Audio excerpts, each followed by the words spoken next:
Hi everyone. Today we're going to be talking about proteins.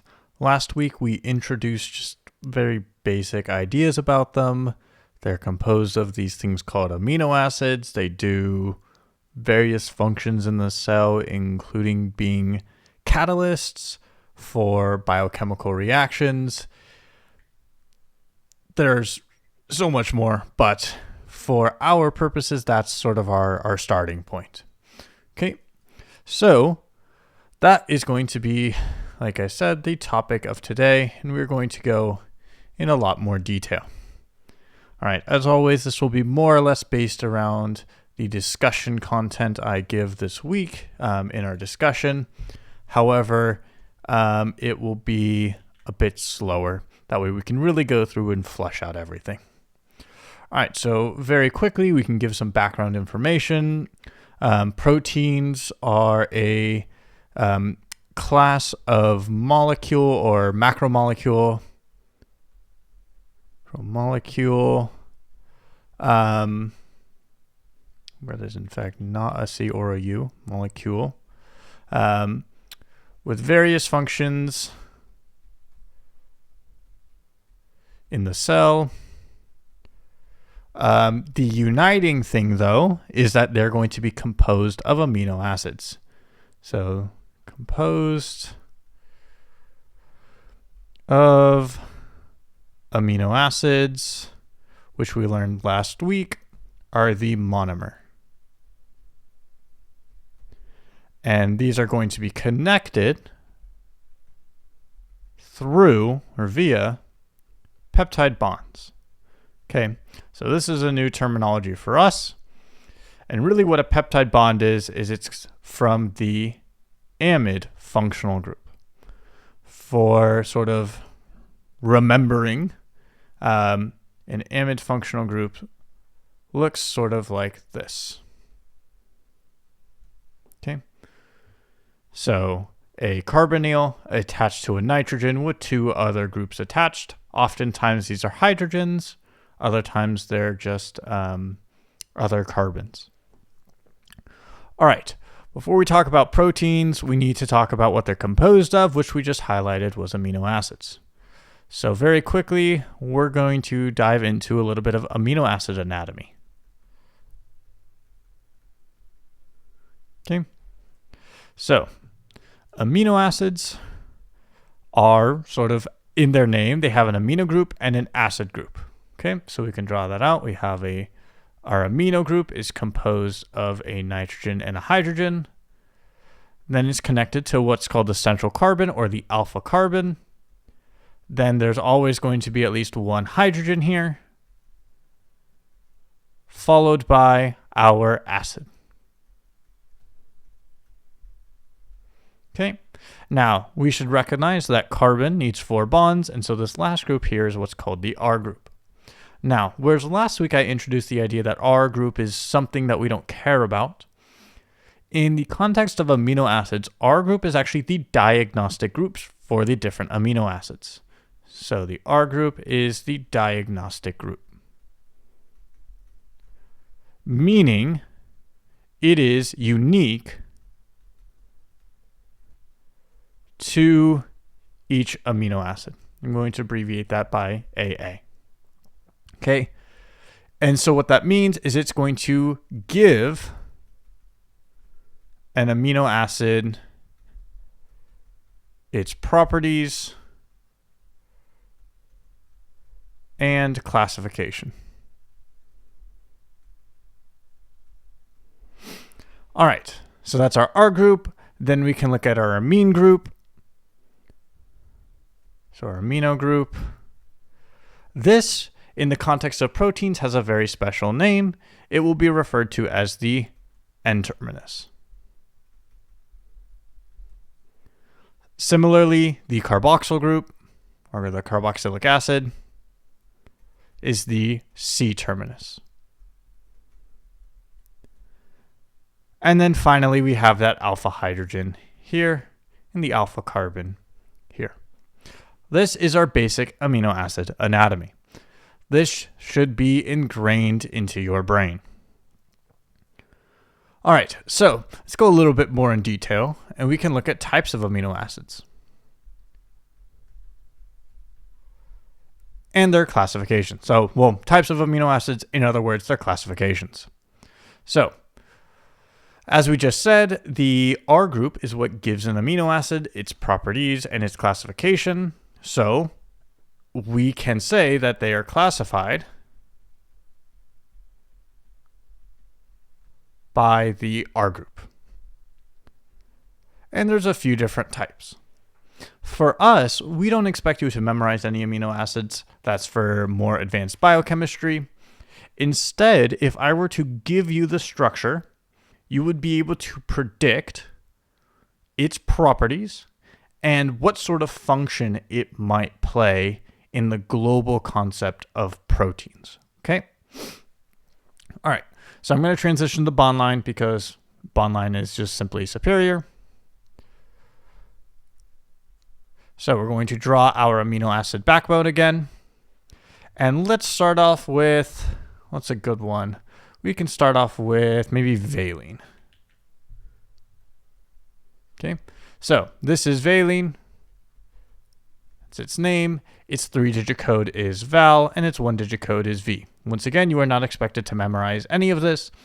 This is just how biochemists actually refer to amino acids. We very rarely ever use the full name. We will often use the 1-digit code or the 3-digit code, depending on the specific context. Okay, so if I'm looking here, I see my amino group and I see my carboxyl group. In the context of amino acids, remember, these are not diagnostic. We are really looking for the R group. And when we look at this R group, all we see are carbons and hydrogens. Okay, so we can say valines. Oop, that is not where an apostrophe go. R group is composed of carbon and hydrogen. 3 dots like that means therefore. Therefore, valine is hydrophobic. Okay, so I know carbon and hydrogen are just a bunch of nonpolar bonds, so I know these are going to be nonpolar R groups, or nonpolar R group, otherwise known as hydrophobic. Okay, so that's its classification. For another one, let's use threonine. Yeah, let's do threonine. Okay, threonine looks very similar to valine, except one of these methyl groups is replaced with a hydroxyl. So this is threonine, THR, and T is its 1-digit code. So here we see a bunch of carbon and hydrogen, but more importantly, we see this hydroxyl group. And if you guys remember last week, the OH bond is very, very polar. The oxygen-carbon bond is also quite polar. What this means is this is a very, very polar functional group here. Okay, and so in the context of the R group, it overwhelms this methyl group's hydrophobicity, making the overall group hydrophilic. So threonine, R group, contains a hydroxyl.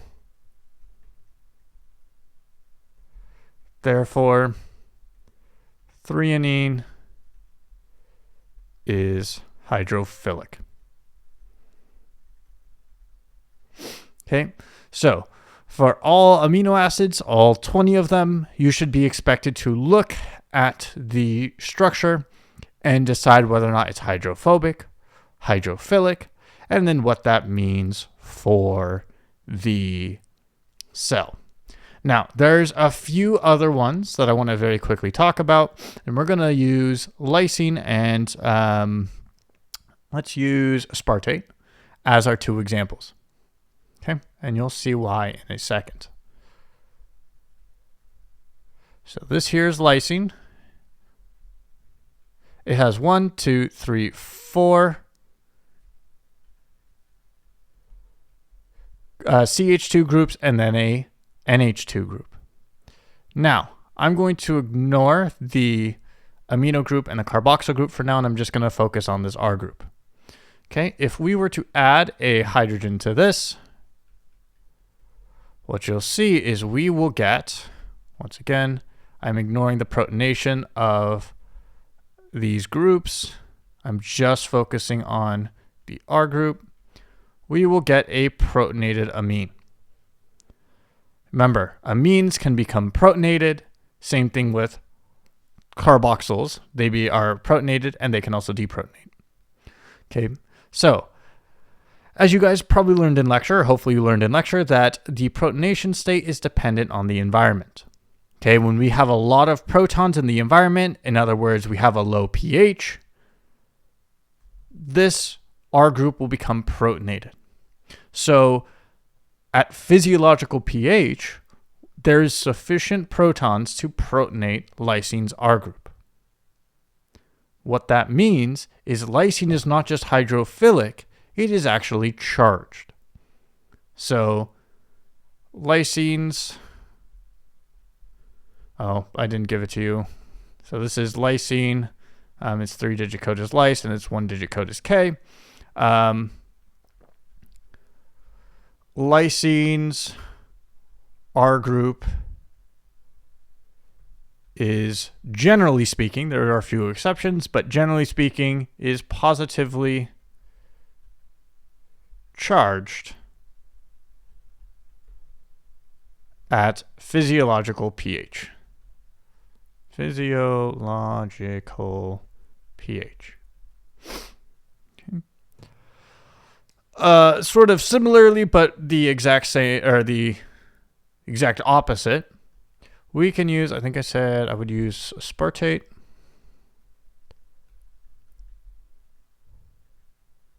Aspartate looks like this. It is a CH2 followed by a carboxyl. So if we set it up very similarly, if we remove a hydrogen now and add a hydrogen in the opposite direction, just to affect our carboxyl here, should not have an OH now. It now possesses a negative charge. I want to do it on the R group. There we go. So this is aspartate, or aspartic acid, I should say. Aspartate is technically the name for when its R group is deprotonated. So you will see aspartic acid and aspartate often used interchangeably. Its 3-digit code is ASP, and its 1-digit code is D. Okay, so aspartic acids,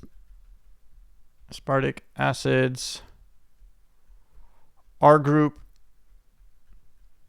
is negatively charged at physiological pH. Okay. These are going to be very, very important when we start to talk about protein structure, specifically that tertiary and quaternary structure. These will come very much into play. Okay. So thinking back to your exam, or just always in the thinking about your exam, you should be able to label all amino acids as hydrophilic, hydrophobic, and also whether or not they're basic or acidic, right? Acidic means to give up a proton. Basic means to pick up a proton from the environment. Okay. So for all amino acids, you should be able to do that. Or in an application question, it might ask you something along the lines of, all right, you see some phenomenon, what amino acid could be responsible for that, right? And so then when you have to look at those attributes, such as being charged, and then find the amino acids that fit that description. Okay. All right. So we can now talk about what it means to link amino acids together, right? We started with generally what we're working with, which are proteins. We're now looking at the individual monomers, which are the amino acids. We've learned to classify them. And now we're going to want to link them together. So this overall linking is called a condensation reaction, or it's called a dehydration synthesis.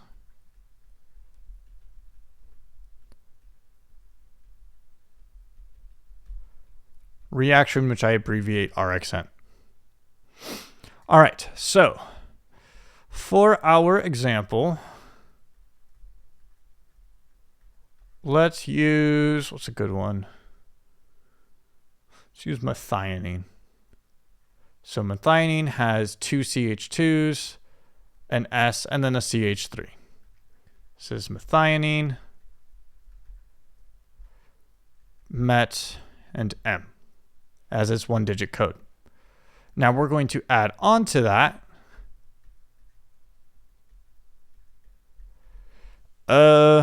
what's a good one?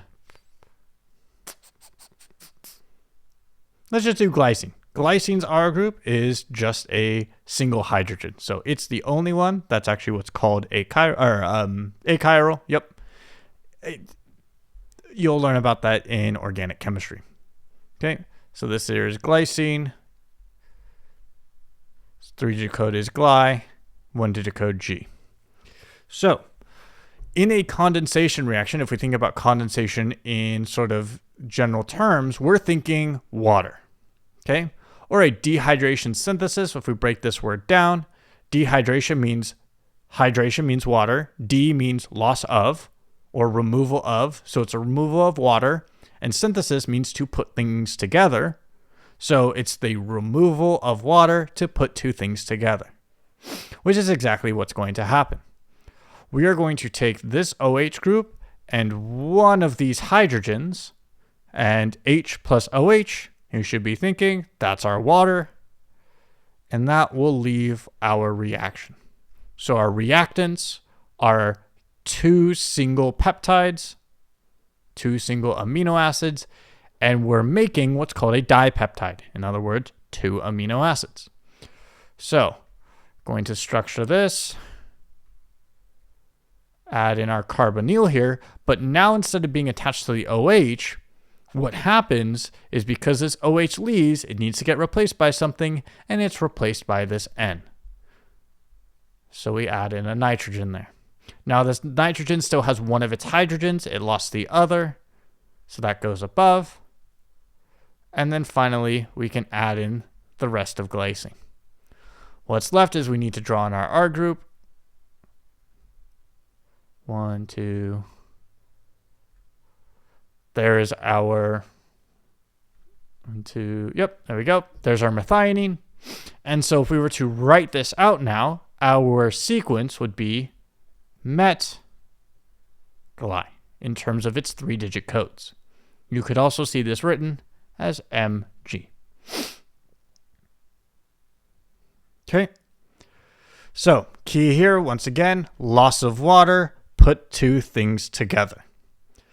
The next thing to note is, remember how we said proteins are held together by peptide bonds, and that was contained within the amide?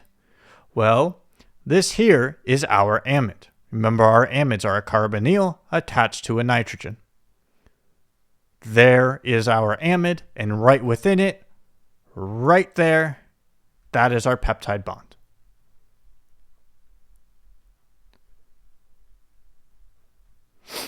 Okay. All right. So if we wanted to do the reverse, okay, well, instead of removing water, we need to, can you not freak out? Okay, cool. We need to instead of removing water, we need to add in water.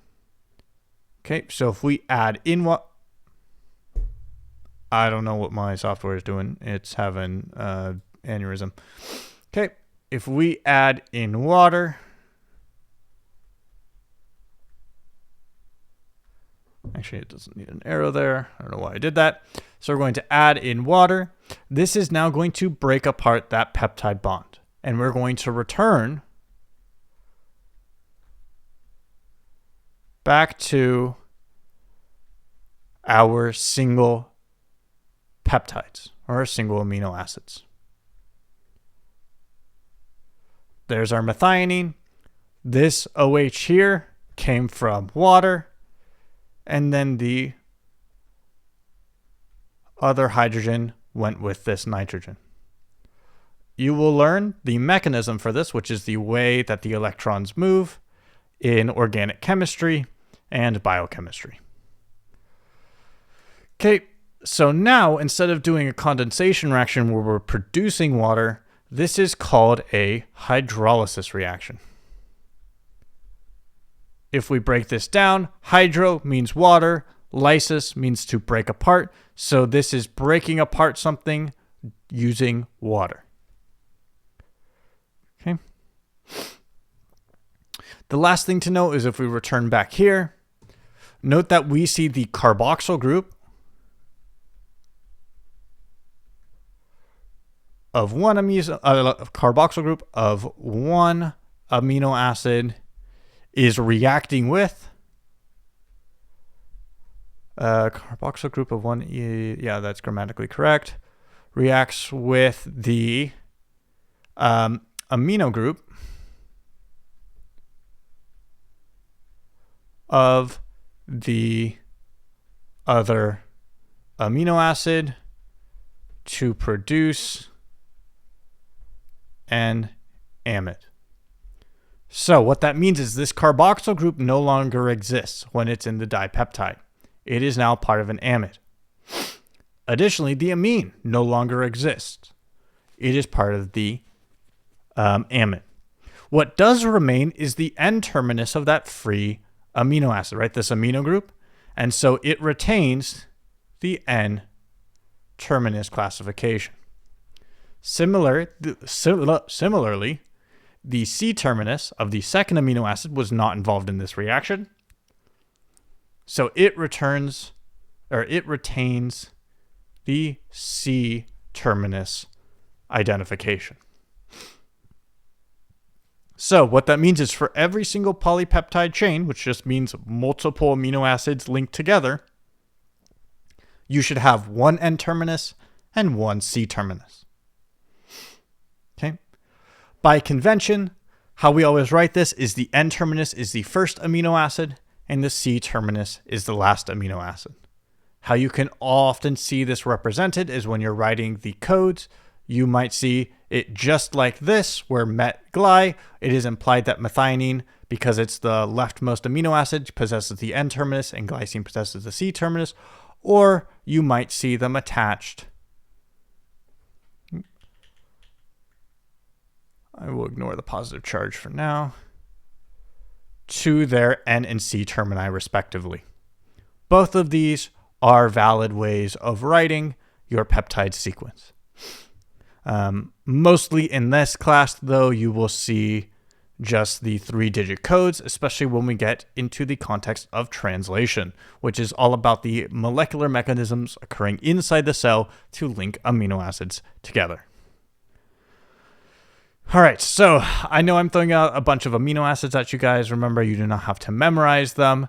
I'm purely trying to introduce you to as many as you, or as many amino acids possible. That way, if one comes up on the exam, at least it's an amino acid you've seen before. You might not remember much about it, but it's at least not technically new.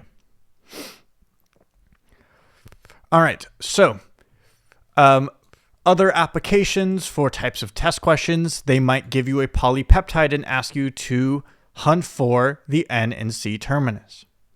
When doing that, the first thing you should always look for is the NCC backbone. Let's illustrate that really quickly by coming back up to our example.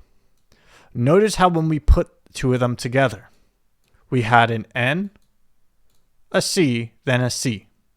We then took the nitrogen of the next amino acid that was also NCC, and we plopped it on to attach to the last carbon of our first amino acid.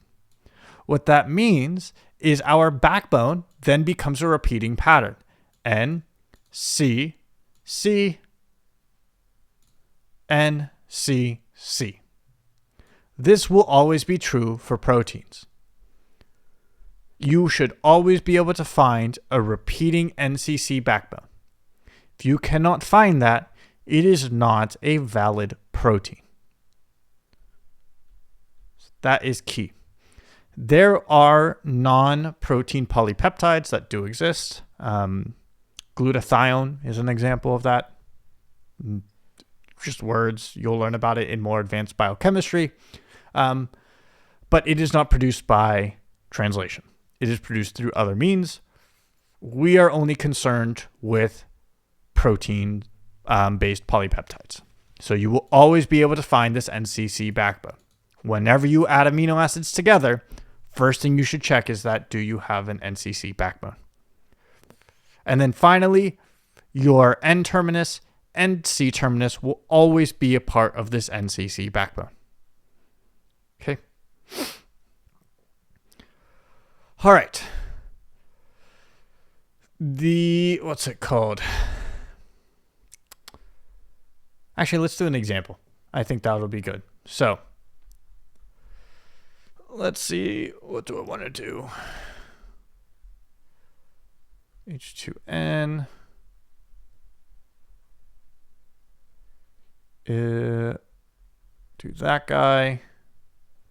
Oof, I drew that very incorrectly. My apologies. There we go.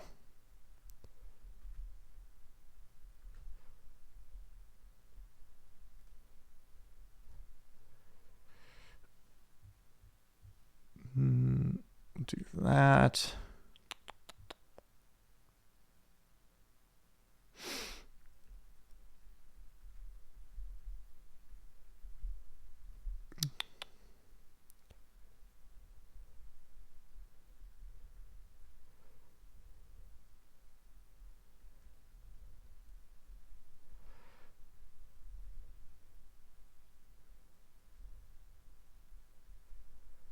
Okay, this is our polypeptide sequence. The first question we should ask is, let's ask how many peptide bonds there are. So the first thing we have to remember is that the peptide bonds are composed within our amides. And then finally, they're going to be only part of the backbone. So if we go through, I'm looking for a peptide bond. I'm looking for my amides. Here's one amide, looking right within it. And I see one peptide bond. Okay, going through the next one, here's another amide. There's my second peptide bond. Coming through here, I do see a third amide up here. However, it is not part of my backbone. The way I know this is because of the NCC. Right? We can start here, NCC, NCCCN. So it fails our backbone test. It is an R group. So instead, we can return back to this nitrogen, NCCN. So this here is our amide, part of our next backbone. Okay, that seems to be all. So we have 3 peptide bonds. Okay, our next question could be how many amide groups in the backbone? And we just answered that same question, right? There's 1 amide group, 2 amide groups, and 3 amide groups in the backbone. There is a 4th in this molecule, but it is not a part of the backbone. It is an R group. So now we can see our first sort of relationship. For every 1 amide group in the backbone, we have 1 peptide bond. All right, now we can ask ourselves about the R groups, how many R groups there are. And we'll remember the R groups are the diagnostic feature of the amino acid, and they will be found attached to the alpha carbon. So that alpha carbon is that middle carbon, so the NC, that C should possess the alpha hydrogen and the R group. So here's our N, here's our C here. Okay, so we look to what's attached to it. It's a CH2OH. That sounds like an R group. So we have 1 here. Then we reach an amide, that's our backbone. We find our N. Here's our next alpha carbon. There's our second R group. Then there's our carbonyl carbon attached to our nitrogen, our second amide. Move on. Here we get to that CH2 amide. That was an R group, so there's number 3. Then we move down to our third amide group in the backbone. Attached to it should be our alpha carbon, and here is our fourth. And we know it's not the N or the C terminus because once again the NCC. NCC, NCCCC. So we have 4 R groups. Okay, and now we can finally ask ourselves how many amino acids. And the reason why I set it up like this is because there's multiple ways. If you notice up here, right, we linked 2 amino acids together and we got 1 peptide bond. So for every 2 that you link, you yield 1 peptide bond. If we were to add in a third one, well, we generate another peptide bond here, giving us 2. So peptide bonds are equal to the number of amino acids minus 1. That is our formula. Similar thing, because the number of peptide bonds equals the number of amide groups in the backbone, this should also equal the number of amino acids minus 1. Now, we said every single amino acid should possess 1 R group, and what that means is for every amino acid, there's 1 R group. Exactly what I said. And for every R group, there's 1 amino acid. Because we have 4 R groups, that equals the number of amino acids. So therefore, we have 4. The 4 amino acids are serine. This dash represents their being bonded together. That is isoleucine. That is asparagine. And then finally, glutamic acid. Those are your 4 amino acids within this, what's called a tetrapeptide. Not a tetrapeptide, a oligopeptide. No, it is a tetrapeptide. I'm spacing out. Tetrapeptide. Oligopeptides are usually 6 to 8 amino acids or higher. Okay. All right, so now we've been able to link these together. And this will form the very basic of our protein structure, or the very basis of our protein structure. Okay. So for protein structure, exactly what we did this, that is our base thing. That is called primary structure. In words, that is the linear sequence of amino acids, and these are held together by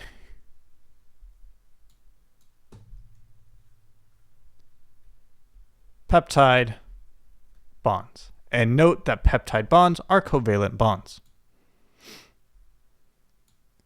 Okay.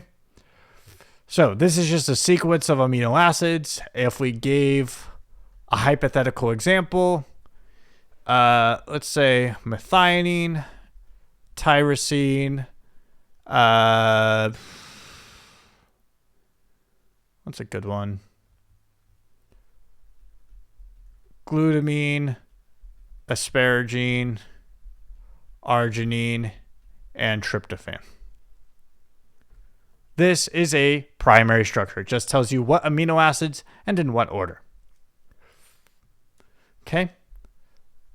Once we know what amino acids we have, we can move on to secondary structure, which is the local, in other words, small scale, local 3D arrangement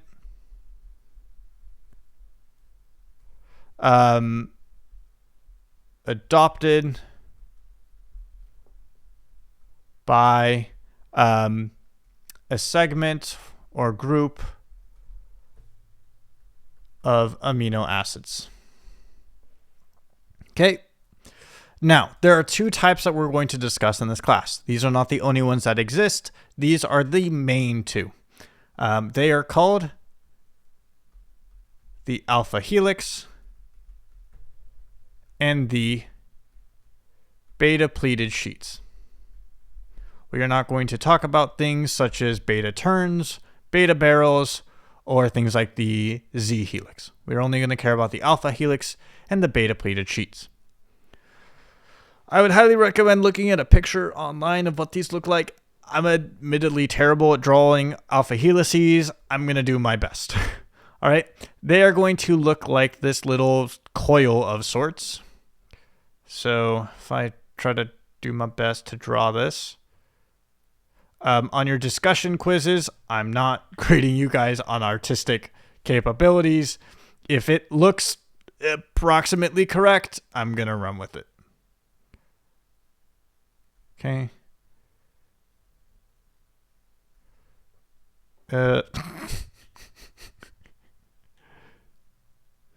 For sure not my best drawing. I'm a biologist, not an artist. All right. Let's see. Actually, I need to do something like, hold on. Okay, I should draw it more like this. I know some people who are really good at drawing these, and I'm very jealous. I won't lie, because I cannot draw them. All right. So it's like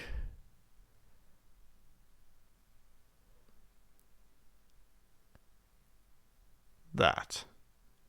That is an alpha helix. So you can see it sort of spirals down like this, on and so forth. That is our alpha helix. Okay. For beta pleated sheets, these are a lot easier to draw. There's two main representations. Both of these are valid. It just sort of depends on what exactly you're trying to show. Okay, for these, it's more or less just a series of parallelograms.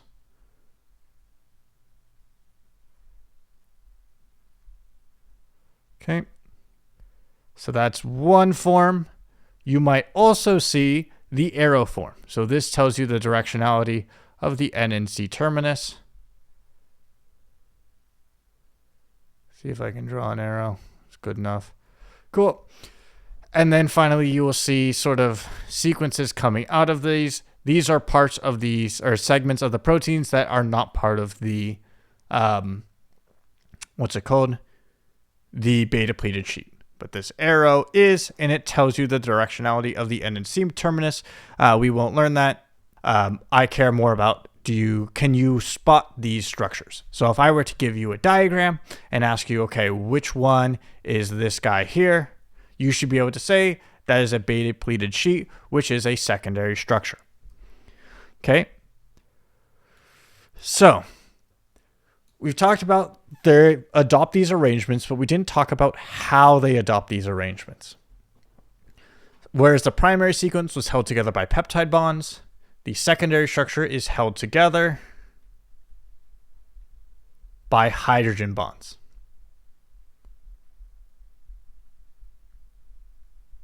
Bonds specifically between backbone atoms.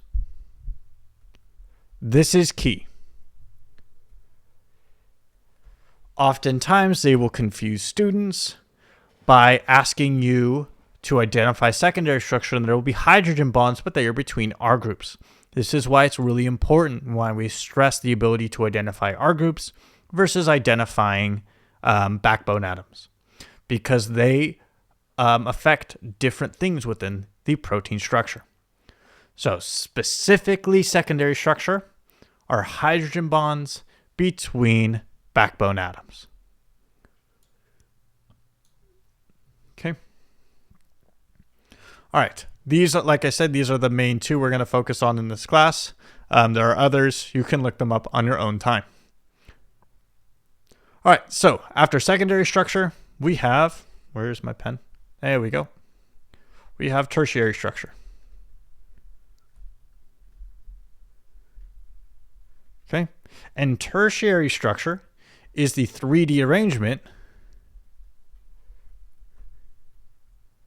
or the shape. That's really what we're saying, or the 3D conformation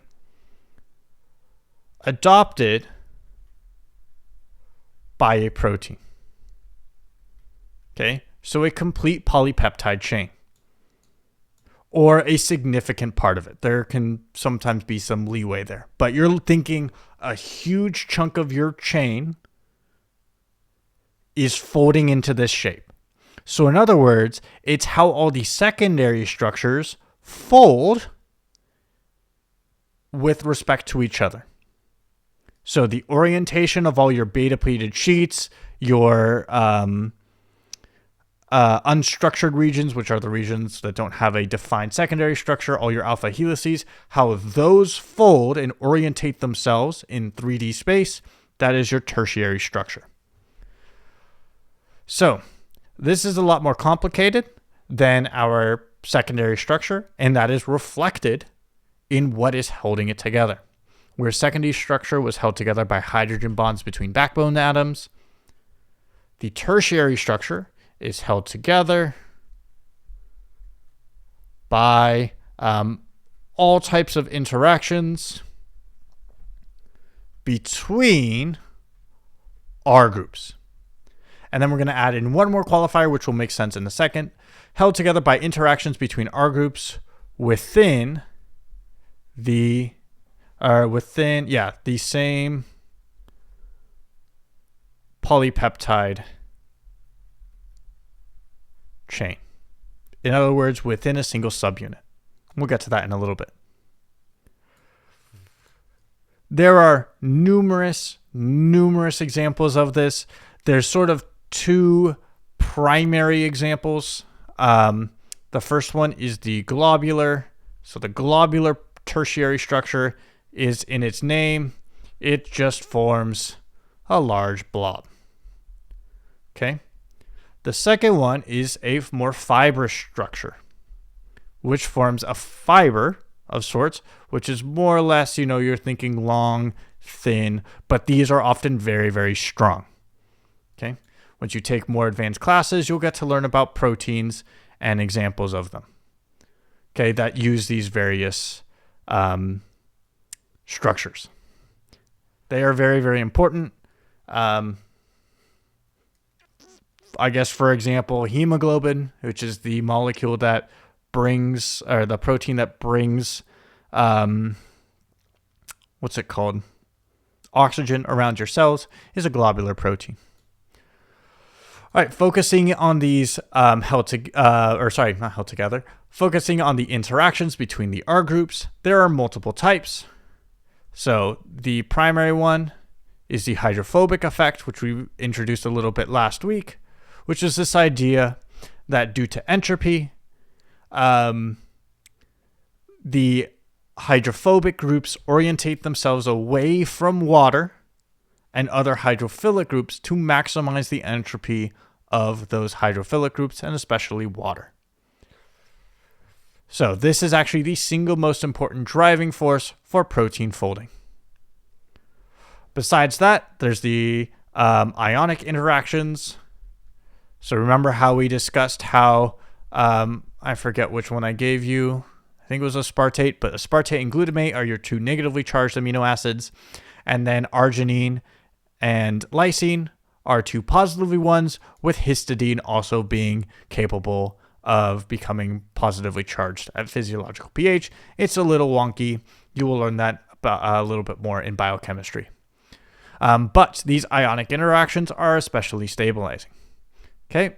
Other ones you might see are covalent bonds that are specifically disulfide bonds. I will draw that out in just a second. There's also hydrogen bonds, something called van der Waals forces,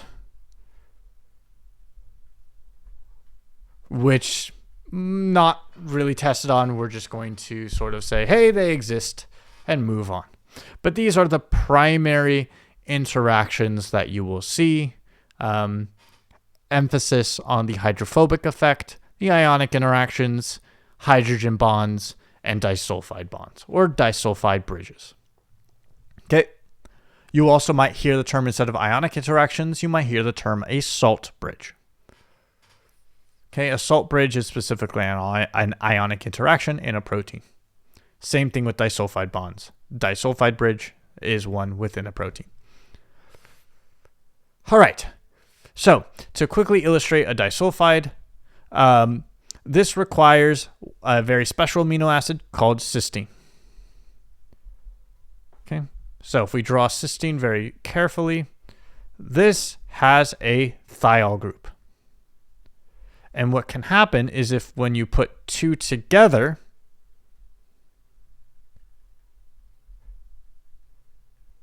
like this, and we're going to apply something called, bear with me here, it is an oxidizing agent. We don't know what this means yet. We will learn this in our redox section. But for now, we're just going to treat this as a thing that does a thing to produce our disulfide bridge. So this, missed the CH2.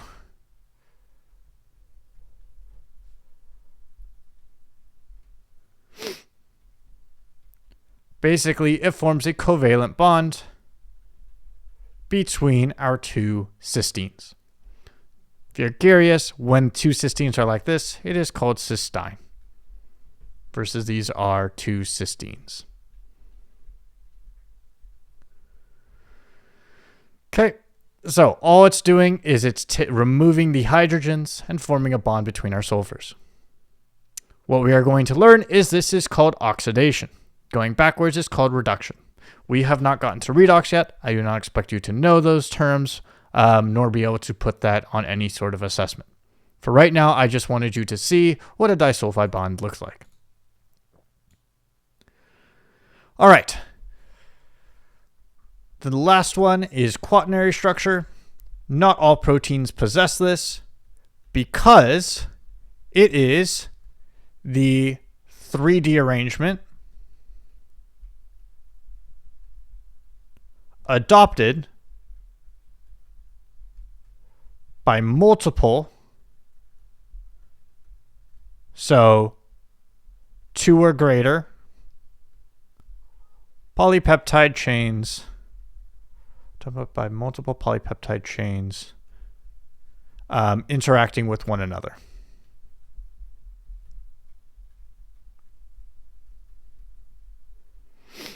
Okay. So each of these individual polypeptide chains is what we call a subunit. And this is basically held together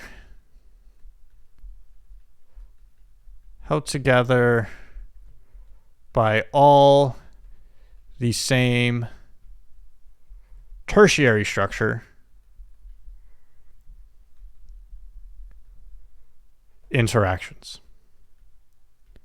The key here is these are all between polypeptides. So the interactions are, that's not an R, are between polypeptides. Oh God, I can't spell. I don't know what happened to the E. It just disappeared. Are between polypeptides. Or we can say polypeptide chains.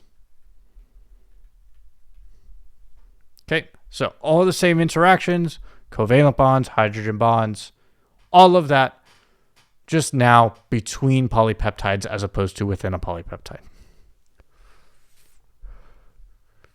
All right. Very quickly, I want to highlight the hydrophobic effect. We touched on it in the video last week. If you have not gotten a chance to watch that, I would highly recommend doing that. But we can define it as the tendency for hydrophobic or lipophilic molecules or parts of molecules to cluster together or aggregate together to minimize the contact with hydrophilic molecules, especially things like water. Okay? When this happens, this increases the entropy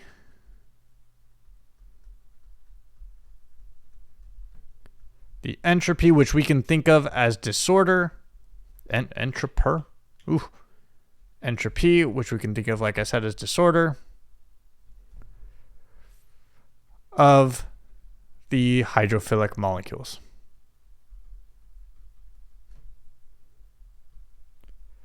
And when we get to our sort of more thermodynamics unit and our metabolism unit, we're going to learn that this is more favorable. It's going to have this term called spontaneous or exergonic. Not relevant for us right now. Okay. So, what does this produce, or the results of this? The hydrophilic molecules will likely end up next to, like when I say next to, I mean like physically next to in 3D space, end up next to other hydrophilic molecules and hydrophobic molecules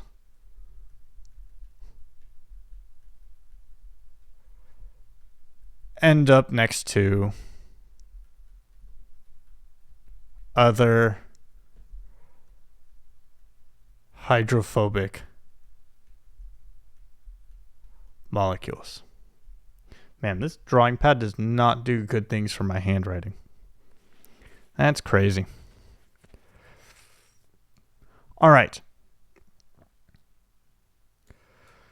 So, what sort of the impact of this is whatever sort of the attributes or characteristics of the amino acids we were talking about, we would expect them to be placed into the environment that best suits them for the hydrophobic effect. In other words, if the cytoplasm is 70% water, it's a very hydrophilic environment, which means the amino acids that have their R groups facing the cytoplasm are going to be, generally speaking, hydrophilic amino acids. Similarly, when you're in the cytoplasm, the R groups that cluster inside of the protein, especially think of like our globular proteins, right? Things that cluster inside, shielded away from the hydrophilic environment of the cytoplasm, those amino acids are mostly going to be our hydrophobic amino acids. Okay. All right. We have a few more things to talk about. There's numerous protein functions. I just want to give you sort of a brief overview. There is one key thing in protein function, is that structure determines function. In other words, if you change the structure of a protein, you will change its function. Okay? Or you will likely change its function. This is a key sort of, I believe it technically is a theory, a scientific theory. I forget its name. I could be wrong though. Don't quote me on that. Anyways, this is a key thing in biochemistry, is structure determines function. You're going to see this pop up all the time. Okay. All right. So, within the different types of protein functions, there's numerous classes. We're not going to get into their specific names, but generally speaking, you have structural proteins. And structural proteins, these provide like support / a foundation-ish. They provide structural support for the cell. For example, microtubules are a structural protein. The big one that we're going to focus on are the enzymes. These are our biological catalysts. In other words, they speed up chemical reactions. Next, we can hit on hormones. These are sort of, how would I describe this? They're like messengers. Molecules. For the body. What's a good one?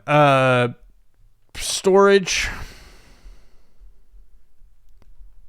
So storage, proteins, they provide energy, especially in like early development.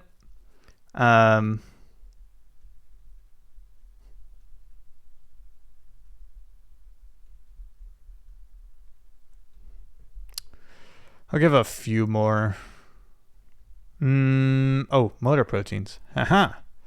Motor proteins. These are responsible for cellular movement and transport. What that means is the transportation of stuff within inside the cell. So, for example, the kinesins, dyneins, and myosin motors are all motor proteins. Fun fact, we have a professor here at UC Davis who does study dyneins. This is Dr. Richard McKenney. He's pretty cool. If you can take Biz 102 with him, highly recommend. I'm definitely not biased because I didn't take Biz 102 with him or was a learning assistant for him and definitely wasn't a TA for him. Anyways, he's a cool dude. All right. Next, we have defense proteins. They're like it's in the name. They sort of recognize intruders. For example, antibodies are part of the defense. Okay, or they're called immunoglobulins, IgGs. There's multiple types of IgGs as well. It's an entire rabbit field. Immunology is crazy. All right, and then I'm trying to think if there's any more. Oh, transport. So this is now the sort of, what's it called? They're not transporting stuff within the cell as the motor proteins. These actually carry stuff. I'm going to say substances throughout the body. So there's multiple sort of proteins that are responsible for this. Hemoglobin is technically a transport protein. Okay. You will learn more about those in classes like physiology. All right, to end off, we got to very quickly talk about enzymes. And to do this, we need to take a quick sort of tangent into thermodynamics. Okay, so for our graphs, let's say we have some reaction. A plus B goes back and forth with C plus D. Okay. A and B are known as our reactants. C and D are known as our products. Okay. Now, hypothetically, let's draw our reaction like this. Actually, I'm going to draw this a little bit higher. So it makes sense in a second. Okay. As always, when you're given a graph, you should label. Okay. On our left-hand side, this is what's known as G, or Gibbs free energy. And then finally, we have our reaction progress. Okay. Note that we don't put time here, as reactions often can go in the reverse direction, as shown as this reverse arrow here. And so if you put time here, you'd be saying that it's going reverse in time, which, as cool as that would be, we can't do. Okay. So for this one, I'm going to say that our reactants are here and our products are down here. We're going to learn more about this in our thermodynamics unit. What enzymes do, enzymes catalyze, that's our word, they're catalysts, biochemical reactions by speeding up the rate of the reaction. This is accomplished by lowering the activation energy.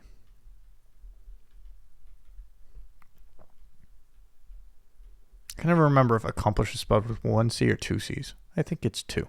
Accomplished by lowering the activation energy, E sub A. Okay, in a chemical reaction, the activation energy is the energy required to go from the reactants up to what's called the transition state, represented by the double dagger. So this here is the activation energy. By lowering it, we physically mean the activation energy is less. So it would come up here and go back down. So this top line is our uncatalyzed reaction. This bottom line here is our catalyzed reaction. Once again, we're going to learn more about this in our thermodynamics unit, but this is just a very brief introduction to thermodynamics and how enzymes work. Very importantly, you're going to hear this a lot. Enzymes do not affect what's called the delta G, or they do not affect the reactants and products, or finally, they do not affect equilibrium. They only affect the rate. This will be an idea we return to many times. They can basically be summed as enzymes affect the kinetics of the reaction, not the thermodynamics.